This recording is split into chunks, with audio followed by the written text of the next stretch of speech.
Welcome to Scandal Water, where the tea is hot and the conversation lively. Your hosts, Candy And Ashley, will discuss a peculiar story somehow related to the entertainment industry. This podcast might not change the world, but it just might satisfy your thirst for an intriguing tale. Oh, it's that time of day. Tune in and hear what the ladies say. It's time to bend your ear when the silver screen appears. Stories about the stage and screen and everything in between.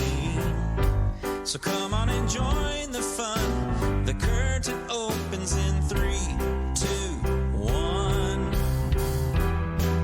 Hello, Ashley. hello, Candy. I'm ready to hit you with something different today. Are you ready? I am ready. Let's have it. For our opening? Yes. You want to sing with me for just a second? Oh my gosh, I would love to. I love this song. All right, are you ready? Yes. Let's do it. Eastbound and down, loaded up and trucking.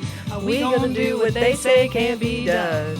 We've got a long way to go and a short time to get there. I'm eastbound, just watch old Bandit run. All right, we'll stop there. But I saw in an article that when that song comes on, Yeah. you have to sing along. You do. So I am wondering, first of all, if our listeners, any of them, like joined in Yes. with us as we were Yes. singing. But I thought that would also be a fun way to introduce the fact that this episode is going to be about Smokey and the Bandit. Yes. I'm so excited. Yes. It was your suggestion. It was Do you wanna because of tell them that why? song. I love this song. When we watched it a couple nights ago, and I know that I saw it a long, long time ago, but I didn't really remember it. I just love this song. And listening to it, I literally was like at a concert. I had my hands in the air. I was like, eastbound and down.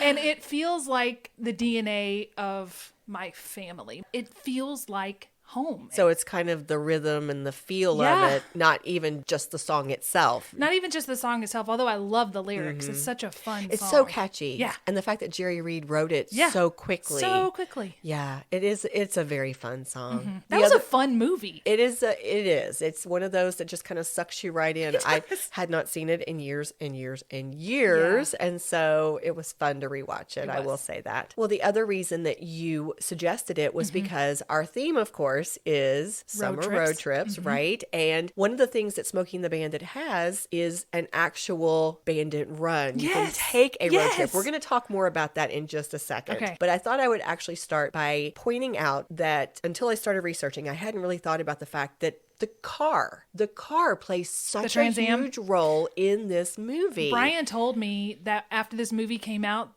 the sale of Trans Ams went through the roof. Like, this film was second only to Star Wars Yeah, in 1977. in absolutely. popularity. That is crazy. It is crazy, especially when we talk about some of the backstory of what led to it and the fact that they thought it was going to be a total bust. I know. Yeah. I read earlier this year Burt Reynolds' biography, one of his biographies. I know he had a couple. And there's a section on Smokey and the Bandit. Oh, cool. Well, then you'll have to chime in and tell us some of that stuff. But to talk about the car for just a minute, it was a black 1977 Pontiac Firebird Trans Am, which one of my sources referred to as, quote, one of the most iconic movie cars ever. Yes. Now, an interesting tidbit was the cars shown in the movie were supposed to look like, because they used multiples, obviously, but it was supposed to look like a 1977 model year Trans Am, but it was actually a 1976. The 1977 had not come out yet.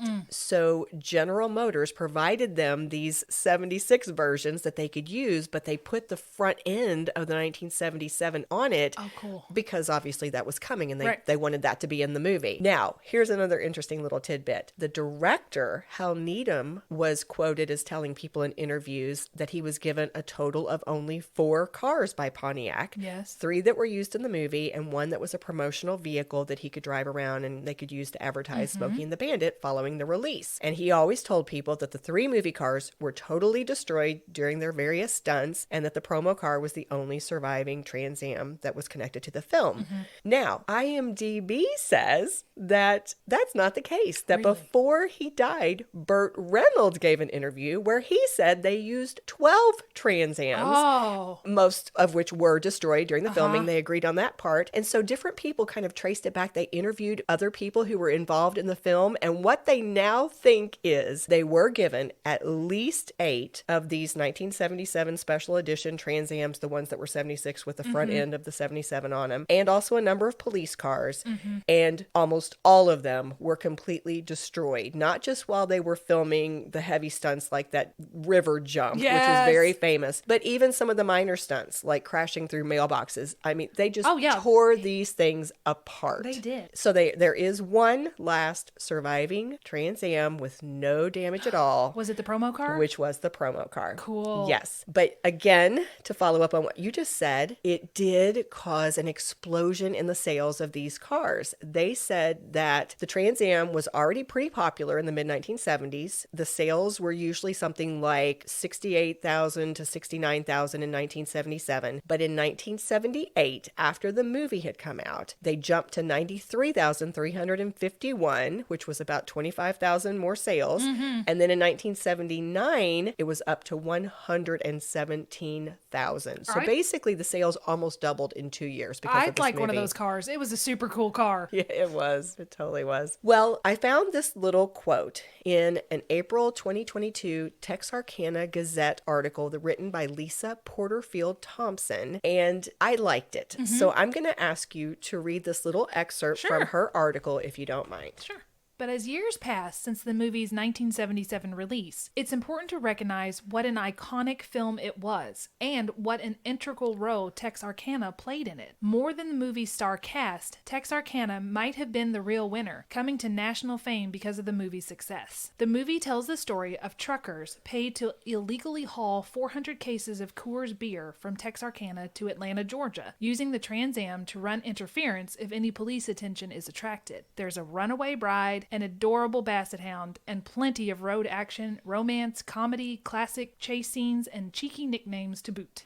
Texarkana fits nicely into the Smokey and the Bandit story. Not only was Texarkana a realistic, small but storied town at the time of the movie's filming, but it had a history of bootlegging, and in general was known at one time for nefarious activity. Legend has it that bootleggers used to sneak back and forth across state lines to avoid being caught with alcohol during Prohibition. So I like that quote for a couple different reasons. First of all, because our theme is summer road trip, and we were trying to highlight different attractions or places of note that were related to locations, I thought this really highlighted the importance of Texarkana within the context of this movie. It also highlights the need for a good car for your road trip. Exactly, exactly. And it takes us back to what you said a minute ago, this Bandit Run. The fact that they have now created this event that honors the movie and also honors the location by recreating it, basically. So let me just briefly share with you what this Bandit Run is about. It is a ride from Texarkana to Jonesboro, Georgia, which is where all the scenes set in Texarkana were actually filmed for the movie. According to a Landline article, they said the climate there is very much the same. Okay. And so that's why they chose it. Kind of hot and muggy in the summer, wet and mild in the winter, that type of thing. This annual week-long Bandit Run started back in 2007 with only about 30 Trans Ams that were participating in it. It now has over 150 muscle cars that join the ride. And according to their Facebook page, the mission of the Bandit Run is to, quote, get classic cars out of the garage and onto the road. Yeah. Yes. Now, to try to keep it fun and also to help people see more of the country, they change the Bandit Run route just a little bit every year. Okay. But on every 5th year, they recreate the actual route, taken in the movie. Which, looking at that, they were taking those curves, and I was just real nervous for them. I thought, these are some serious curves, and they're going, I mean, I don't know if they were actually going 190 miles an hour, but they were not going 30, I'll tell you that. That's true.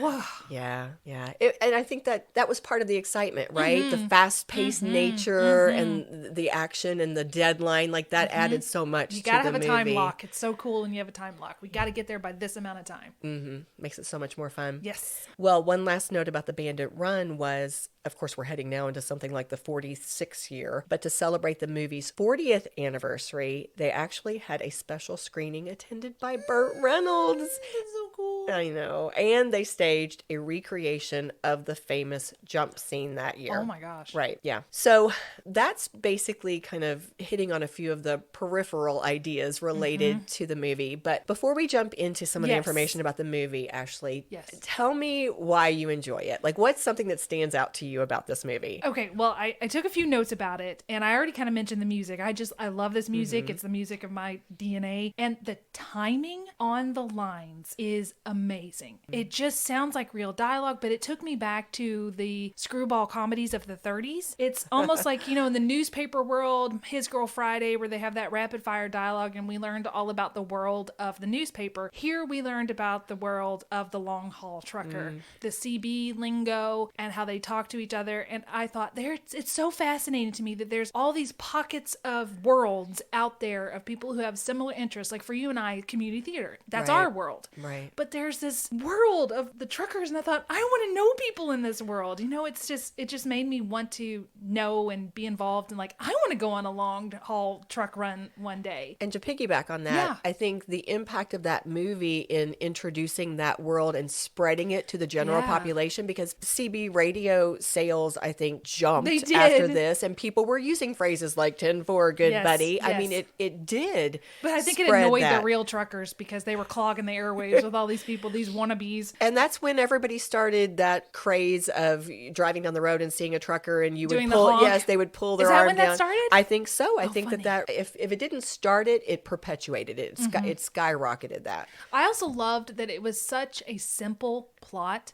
but it just was so fun, Yeah. And we really didn't have a lot of conflict at the outset until Sally Field's character shows up. Right. And then she never will admit that they're the reason they're getting hounded by this guy. He's like, why is he following us? I don't know why he's following us. And at the end, she's like, no hard feelings, Junior. Sally, this was your fault, little froggy. Well, and it was funny because Buford T. Justice doesn't actually say that a lot either, does he? He just starts, it just morphs into this situation of now he wants to catch the bandit. I know. I was like, what happened here? Where did our plot go? I don't care. And then I thought, I don't care. It's so fun. Exactly. It's just kind of mindless excitement and great humor. And it looked like they were having so much fun. True. It just did. Yeah.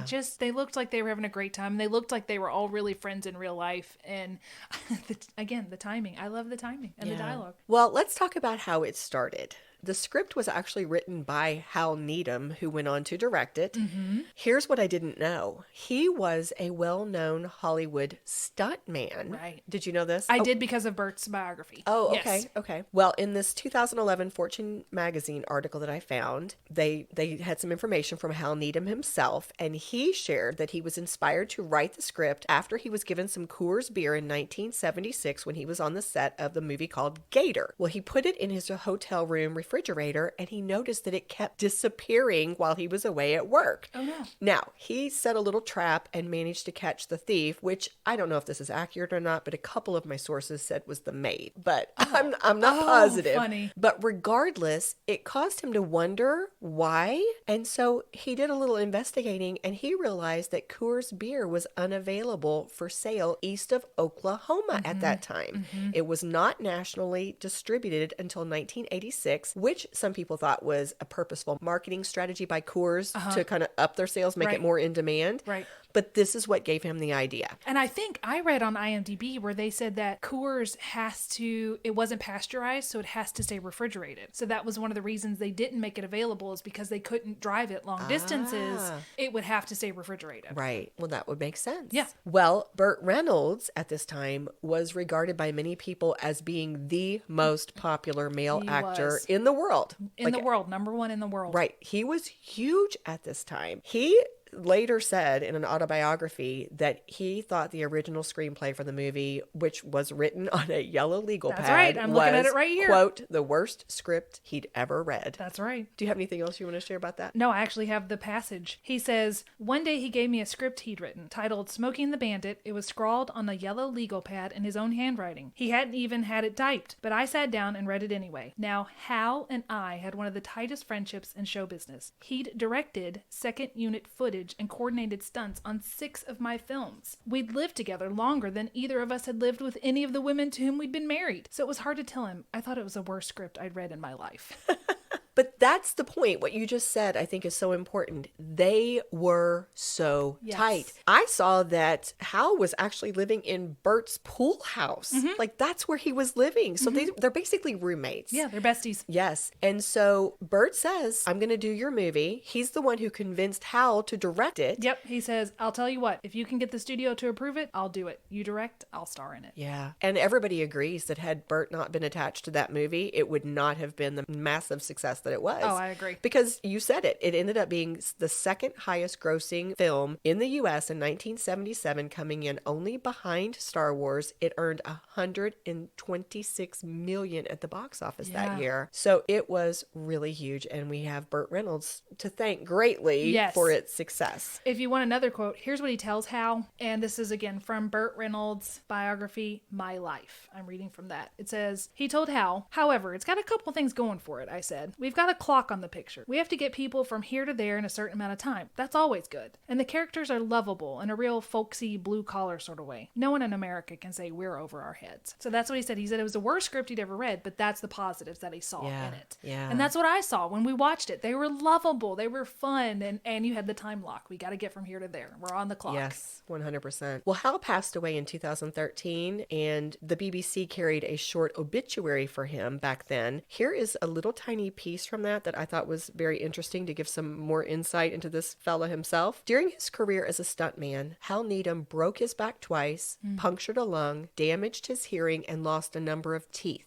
A former paratrooper, he appeared in many films including Chinatown, How the West Was Won, Blazing Saddles, and Little Big Man, as well as countless TV westerns. He often worked as a stunt double for the actor Burt Reynolds, and the two became close friends. And then it goes on to talk about Smoking the Bandit. And then, kind of following on this idea, there was a 2016 documentary called The Bandit, and a Business Insider article written about that documentary pointed out that this was not about the movie. It was about really the relationship between these two buddies that created this film together. And I think that, to me, that's one of the things that makes this movie sell as well, is you feel the buddy relationship between Jerry Reed and Burt Reynolds' character. I think that's another part of what sells this. Then when Sally Field comes in it, her relationship, she's immediately tight with them. It's like she fits right into their little group. Yep. And I feel like that buddy idea carries over. She doesn't cause conflict because she's not competition. She's just part of the little triangle now. Absolutely. And by the way, Burt Reynolds passed away at 82 in September of 2018. Well, we've already given a bit of a summary, but to add another one, this one is from Turner Classic Movies. They say, a legendary driver, the Bandit, gives a lift to a female hitchhiker. Now he has 28 hours to deliver 400 cases of beer from Arkansas to Georgia with the help of a friend and his new lover. Unfortunately, a law-loving sheriff is hot on his trail and has no plans to make it easy for him. It was rated PG. We've said several times it was released in 1977. It definitely should not have been rated PG for that language. No, yeah. Jackie Gleason upped that to PG-13 at least. Yeah, but as we've said, it didn't exist at that time. Right. Yeah. So Burt Reynolds, of course, starred as Bo Darville, who went by the nickname Bandit. We know how he was cast, but let's talk about Sally Fields. She was an established star at this time, but she only got the role of Carrie, who had the handle Frog, because Burt Reynolds advocated for her. Yes, he did. Do you want to share about that? I have a passage, yes. It says, the studio suggested just about every big-name actress at the time, but I was adamant about Sally. I'd never met her. I just knew her work on Gidget and The Flying Nun. As crazy as most people think that is, I could see the talent way inside. But if she can be good in that kind of stuff, I argued, just think how wonderful she'll be in good material. They countered that Sally wasn't sexy. I said, talent is sexy. The suits finally caved in, but then I faced an equally fierce battle with Sally herself. About to star with Joanne Woodward in Sybil, the deeply disturbing Emmy Award-winning TV movie about a young woman with multiple personalities, Sally wanted to escape her sitcom past. She knew Sybil was her breakout, a role that was going to put her on the map, maybe win her an Emmy, and at last she'd be considered a serious actress. A goofball adventure like Smokey wasn't on her agenda, and she's someone who won't do something unless she loves it. but I called her anyway. And she went on to say that she actually ended up choosing to do it because she felt like she was almost getting typecast as such a serious actor, but someone who was not attractive.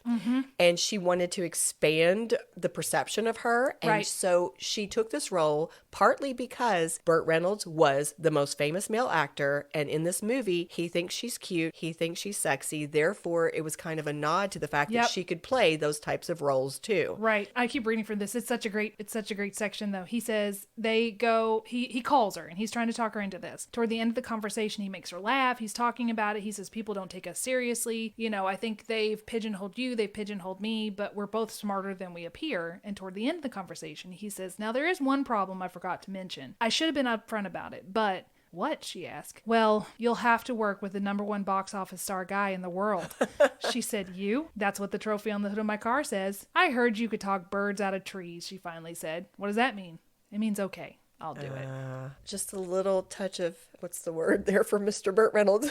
A little humble bragging there? Yeah, I'm not humble sure. brag much there, Burt? Yep. And of course, we all know they did start a romance while they were filming that movie in that closer. He claims they did not meet in person until the night before shooting began. Okay. According to this book. That's actually similar to what I saw in my sources too. But there was this closer article where the widow of the film's director, Hal's widow, Ellen, said, quote, you saw Burt and Sally fall in love for real in the movie. Yeah. There are certain scenes where you can just see it happening. It's so sweet. They would go on to date off and on for something like 5 years. But an interesting side note, you can speak to this because I'm sure it's probably in that book there. But Burt would later refer to her as the love of his life and the one who got away, but she did not feel the same way. She did not feel the same way. No. Do you want to? I don't know. Reading over, this is just an aside. This is a jumping in the armchair a little early. I did not know much about Burt Reynolds. I hadn't really followed his career. I did watch Evening Shade, but I love reading autobiographies. And sometimes when I read biographies, I either like the person better or sometimes I don't. Right. But in this case, I felt like,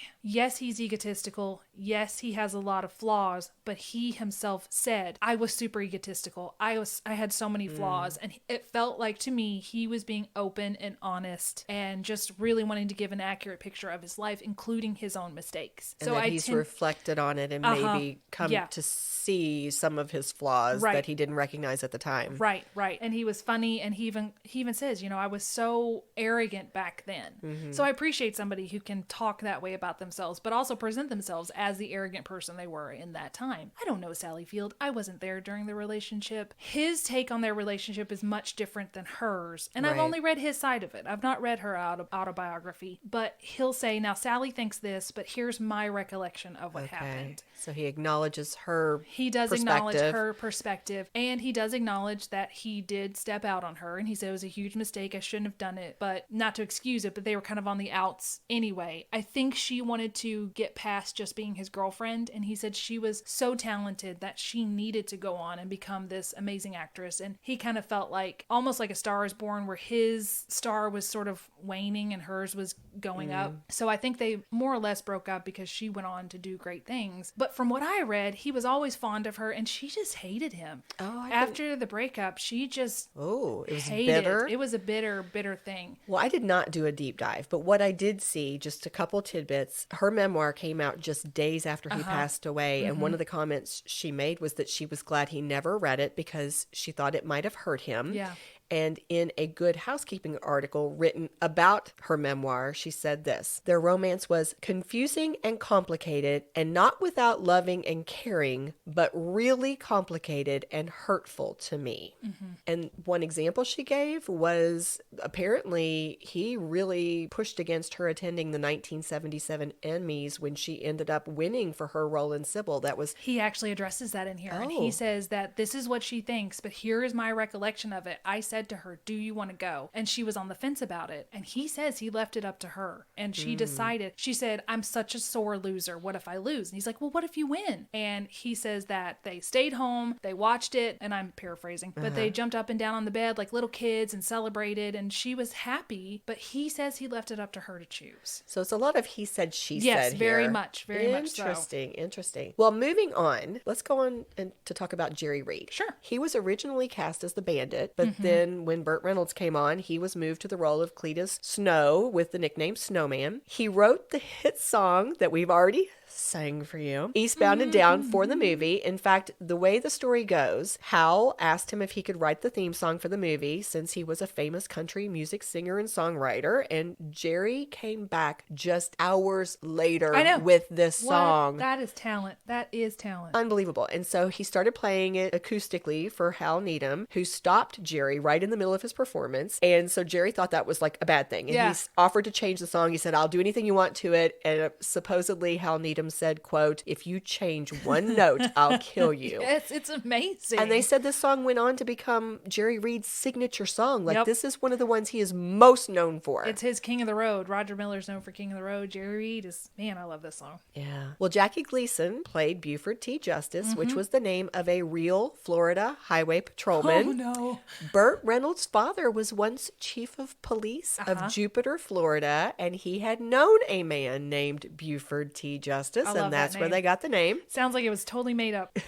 You know, a policeman being Justice. Yeah. But one source said that Jackie Gleason even based a few of his mannerisms and curses on Burt's dad. Yes. I can't say which one it was, but, you know, I also, just as an FYI, I cleaned up the language in the passages that I'm reading from Burt's book. A little bit of editing there. I'm just doing a little bit of editing to keep our clean rating. Well, everybody agrees that Jackie Gleason added a lot to this movie. Oh, yeah. And much of what he did was improvised. Yeah. In fact, Burt Reynolds once wrote that Jackie Gleason, quote, never said a single word in the script. Like, he was just making it up. Making it up. Yeah. Just a few examples of how he changed the movie. It was Jackie Gleason's idea to have the toilet paper coming from his pant leg when he left the bathroom out of that little barbecue shop. And he was the one responsible for adding the entire character of Junior. Right, which is the reason that Sally jumps in the car. That's the jilted groom. Right. Unless they were just referencing it. Maybe. But I'm telling you, the part where he holds the hat. He holds his dad's hat as they're driving. Like, he just sits there and holds it. That cracked me up. Oh my gosh. He was such a stereotypical sweet but stupid. Sweet but dumb. Yeah. Yes. He was kind of, it made me think of the Clampetts or the Beverly Hillbillies, Jethro. Yes. But supposedly Jackie Gleason said, quote, I can't be in the car alone. Right. Put someone in there with me to play off of. Right. And that's he what was led a great to it. foil. He said, you could not, one of the quotes, you could not have come from my loins. When I get home, I'm going to punch your mama straight in the mouth. It's like, oh my gosh. He's so mean to him. Oh, he was. Well, and did you happen to see anything in that book about how the Basset Hound was picked, Fred? I don't know if it's in the book, but I saw on IMDb that Burt Reynolds picked him because he wouldn't listen to commands. Yes. He didn't listen He purposefully to anything. chose him because he wouldn't do anything he was told. That was Fred. And that was good to give Snowman somebody to talk to in the car as well. Yes, absolutely. Somebody to play off of. Well, before we go on, why don't we take a short break? Good afternoon, good buddies. I don't know if you realize this or not, but Scandal Water has t-shirts and stickers available for your purchasing power right now. Limited sizing and quantities are available, so hurry on up. And if you're a monthly member, you can guarantee yourself a 5 or 10% discount depending upon your level of membership. And not only does every purchase fuel our future episodes, sporting a Scandal Water t-shirt has been known to stop traffic. It's better than a Dr. Pepper and a cheeseburger at the Choke and Puke, and you'll look as good as Fred frolicking in the pond. Visit buymeacoffee.com/ScandalWaterPod and click on the Extras tab. Come on back. We are back. And you said you found another little interesting... I did. I found a little more info from Burt Reynolds' book. Again, I'm reading from Burt Reynolds' My Life. He says, once shooting began, Sally saw me in a whole different light. I, of course, knew what the rest of the country found out when Sybil aired, which was that she was one of the finest actresses in the world. But I think she was shocked that I knew what a 40 lens was, had an expert bead on all the stunt work, and that when we rewrote, even Gleason, the great one, took my suggestions. And then he mentions what we've already talked about, how Jackie came up with the stuff about the toilet paper and all of that. Then later on, he says, Hal Needham, the director, worked lightning quick, reigning over crew and camera with instincts that made him, in my humble opinion, the best action director in the business. We moved all over Georgia. But one night, about a week or so into the picture, which only took about 6 weeks to complete, Sally rode back to the hotel with me, acting as if she just figured out a big secret. You're directing this movie, aren't you? She asked. No, I'm suggesting, I said. Yes, but we're all taking the suggestions. Okay, well, I'm sort of with the actors and Hal takes care of everything else. Why? No reason, she said. Like everyone in Hollywood, I'm just trying to figure out why you are who you are. Okay. Yeah. Interesting. It's so funny when you read something from Their point of view. Their point of view, you're kind of like, he's giving himself a lot of credit He for is. directing. Yep. Which makes me wonder, to what extent did he? Right. I take think what he control was of it. Yeah. I think what he was saying is probably true. I think Hal was taking care of all the technical aspects, like directing the second unit, action sequences and such. And Burt was probably working with the characters and helping them develop themselves. Well, and I think it also speaks to the fact that Burt Reynolds had so much credibility that if he offers an opinion, everybody else is going, okay, that sounds good. Right. Yeah, let's do that. Let's do that. Seems to have worked for you. Right. I have a few pieces of trivia I wanted to share, but first, this was just an insight that I thought was good. They talked about the fact that Smokey and the Bandit just aligned with the trends or the fads of that time. Like it was just so good at hitting on what was popular then. They said at this time in history, there was a lot of interest in the South. There was a lot of interest in that idea of like kind of the good old boys because you had Jimmy Carter as president. And so like that made people more interested in the South. I wonder if this led to Dukes of Hazzard or... Oh, that's coming up. Oh, okay. Yeah. We also have talked about this through our Indiana Jones and our Han Solo conversations. This was a time when there was really kind of an emphasis on these charming rogues who were out there trying to beat the system. Yes. Especially if the system was corrupt. Right. And this is kind of that same idea. A little underdog, a little Robin Hood. Yeah, he's the charming rogue. Yep. Well, from Turner Classic Movie, they listed a piece of trivia, and this supposedly came from Hal Needham himself, who had shared it on a radio show in Atlanta. But they said that the scene where the football players are narrowly missed was almost an actual accident. Oh Did my you gosh. see that? Yes, we watched that and we thought, oh my goodness, those people almost got hit. Yeah, well, what had happened was, without the film crew knowing it, a groundskeeper had watered the grass on the field. So when the car hit it, it caused the car to go out of control. It slid the wrong way and almost hit a bunch of the extras. Oh, no. Yeah, so that was... thankfully, an accident that did not happen that very well could have. Also, they said that they used the actual Trans Am, in all of their scenes, except that bridge jump. Okay. The stock engine in the Trans Am was not strong enough. They had to substitute a Chevrolet engine to make the jump. And another little piece of trivia, near the end of the movie, when you see two Georgia State Patrol cars blocking the entrance to the fairground, well, the Oldsmobile was equipped with an airbag, which was apparently very rare in the 1970s, and it did not deploy in that minor collision, but it did go off when they purposefully wrecked the car years later, and that car is often shown in an airbag safety film for traffic schools. Very cool. Yeah. Now, one last little piece of trivia. In season 7, episode 10 of The Walking Dead, which aired February 19th, 2017, the character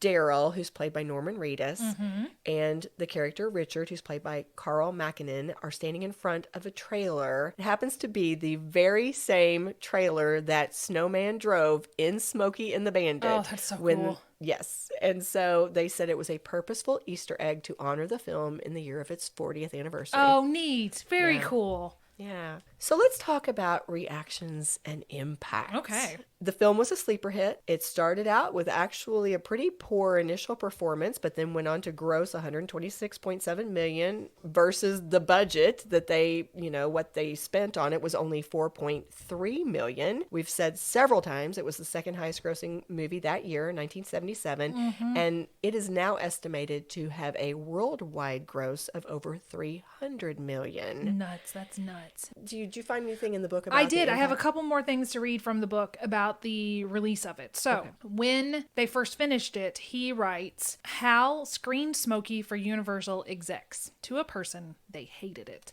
But he'd made a horrible error. He hadn't put in any sound effects yet. There was no music.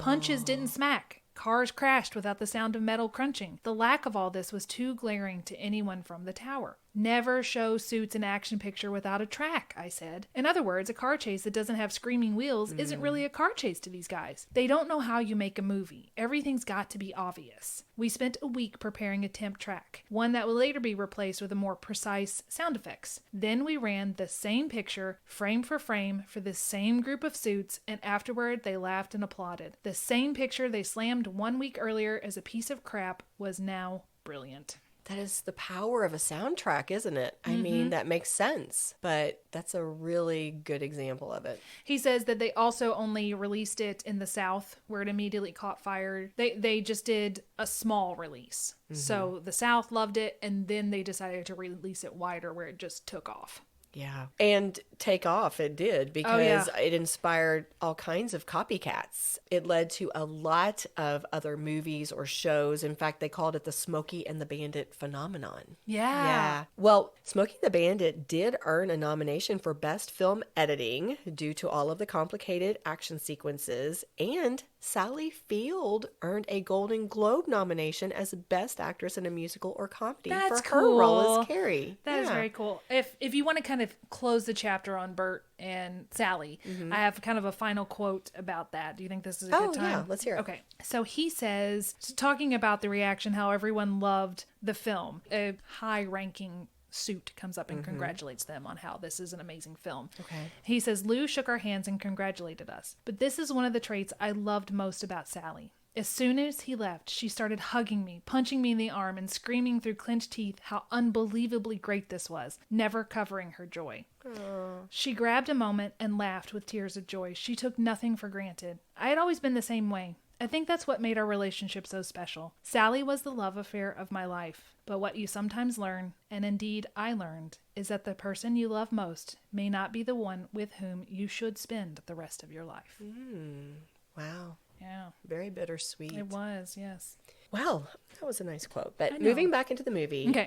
It was obviously very popular. It was famously said to be one of Alfred Hitchcock's favorite films. His guilty pleasure, yes. Yeah, he was known to watch it again and again and It's again. fun! We've already talked about the fact that it caused a huge upswing in Trans Am sales, but it, as we've kind of previewed, it also caused an explosion in sales of CB radios. And it did become a huge annoyance to the truckers. That was something I found in my notes. And we should say, you know, these were famous stars, but this movie elevated all of their stardom. Like all of their fame increased as a result of Smokey and the Bandit. Astronomically. When they thought that this was going to be kind of a bust from the beginning, they did not have faith in it. But here's a quote from that Turner Classic Movie article that I mentioned before. The success of the film catapulted Reynolds to the #1 box office spot and inspired a string of similar movies and TV shows, not to mention igniting a short-lived CB trend among non-truckers. The success of the film spawned 2 hit sequels in 1980 and 1983, and a number of similar movies, including Hooper, The Cannonball Run, Stroker Ace, and The Cannonball Run 2. All starring Reynolds and directed by Smokey and the Bandit director Hal Needham. And Dukes of Hazzard came up a lot, which you mentioned. Many articles said that they felt that Smokey and the Bandit prompted Dukes of Hazzard. Actually, Dukes of Hazzard was based on a 1975 film called Moonrunners, which was about running moonshine. But the popularity of Smokey and the Bandit helped them to get their show on the air. Interesting. And then they listed it as being an inspiration. So I think it changed some of the ways that they approached their TV show. In IMDb, it says that John Schneider has a small role in Smokey and the Bandit. Ooh. I don't know who he was. I don't know if he was one of the 4 kids that Jackie Gleason catches early on. I didn't go back and check because I remember reading it and going, really? Who was he? Because I think I know what he looked like, but you know, I wasn't paying attention for John Schneider. I never noticed him. No, but apparently he is in it, according to this trivia. Armchair Psychologist. Well, I think that brings us to our armchair. Okay. And I'm just going to ask you, Ashley, what are your thoughts? Well, I'm going to tell you that one of the reasons I wanted to cover this is partly because I had read Burt's biography earlier, and I would like to do a full episode about him at some point where we discuss his life. because the thing that fascinates me is I'm 43 years old. This came out 3 years before I was born. I'm middle-aged, but I'm not that old. Right. And so 46 years ago, this film was the top. Sally's still around. You know, we still have her, and Burt died at 82. He was still young when he passed away, to my way of thinking. How in the world do you become the #1 box office star on the planet, and then only my lifetime later, nobody really talks about you anymore? How does that happen? And is that just sort of a shocking testimony to this is how fast fame is fleeting? Right. Ooh, that's an interesting question, because we just said without his name attached to this movie, it wouldn't have gone anywhere. He was that big. Yes. He helped catapult the movie. He helped catapult the stardom of all these people who were in it. And yet, you're right. Nobody's talking about Burt Reynolds. No. He's not like Elvis or, No. you know, somebody. Ooh. But then again, okay, I'm trying to be delicate here. Okay. Could it be what happened after this movie? Because there were a lot of ugly things that came out with his personal life. Yeah. People made allegations that he wasn't the nicest man Right. and the way he treated some of his loved ones. Right. Like, maybe that's part of it. Maybe. But we have a lot of other people who have those kind of allegations that are still famous. Again, don't know a lot about his life. Charlie Chaplin is still regarded as a genius, and everybody knows Charlie's name. But if you look into his life, he had a lot of skeletons in that closet. Well, that is true. You know, one of my theories, of course, is like, look at Elvis. People who die at a young age or have a tragic death or possibly die when they're still at their peak. Right. I think that's a whole different thing. Right. If I'm looking at your example of Charlie Chaplin, okay, this, again, I don't want to sound judgy, but Smokey and the Bandit, lovely, fun, but kind of a fluff film, right? I mean, we're not talking something that's super Intellectual? classical or intellectual or whatever, literary, any of those things that sometimes bring acclaim, edgy, different, whatever you want to say. Whereas Charlie Chaplin, I think, did receive more critical praise for his work. But I also think you could say it takes a real genius person to play dumb. And that's what I learned in reading Burt's biography, is that he kind of had a reputation of being just this meatball. And it took a lot of intelligence to get where he was and to maintain where he was.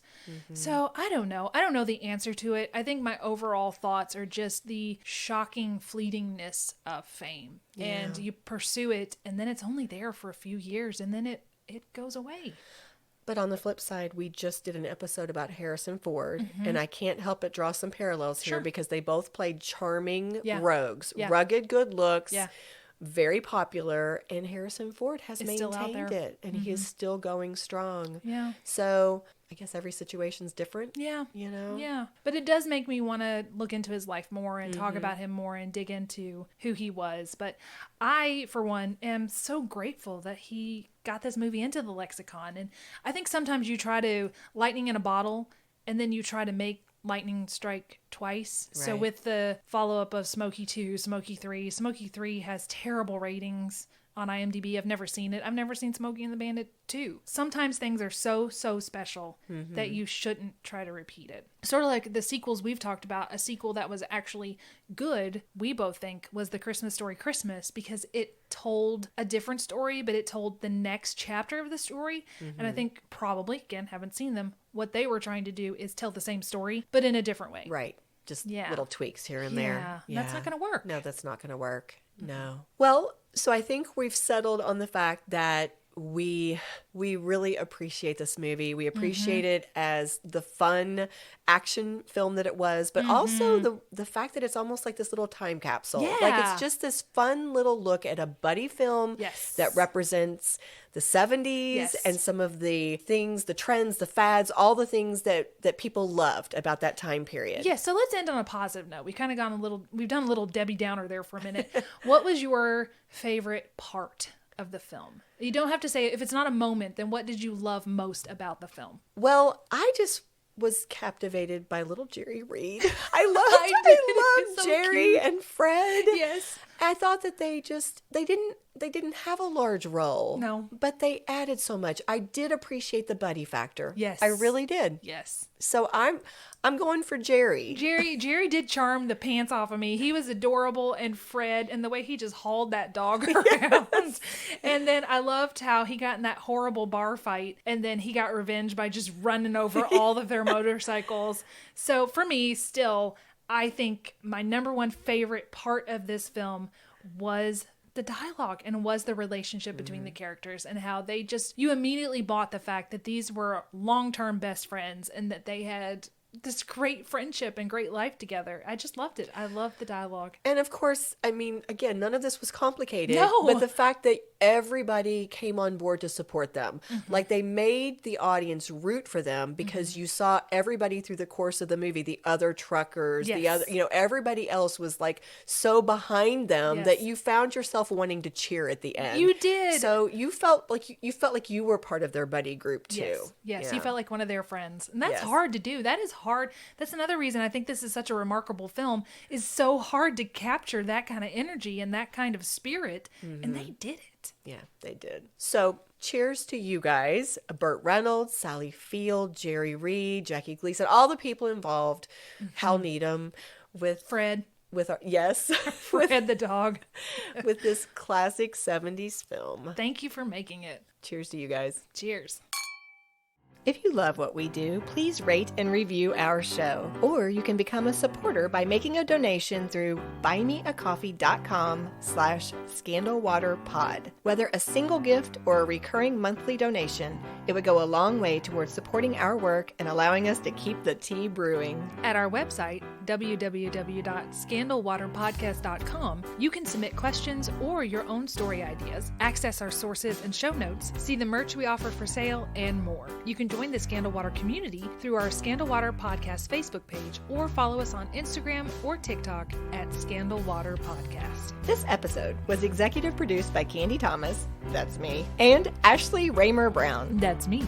It was researched and written by Candy Thomas and edited by Ashley Raymer Brown. A special thank you to Josh Martin, who wrote, composed, and performed the Scandal Water theme and other music. Matt C. Adams, who created the artwork, and Joshua Reith, who designed our website and provides ongoing technical support. As a reminder, this podcast is purely for entertainment purposes. The thoughts and opinions of the host during each episode of Scandal Water are their own and do not reflect the opinions of any future guests, advertisers, or clearly professional psychologists. Thanks for listening.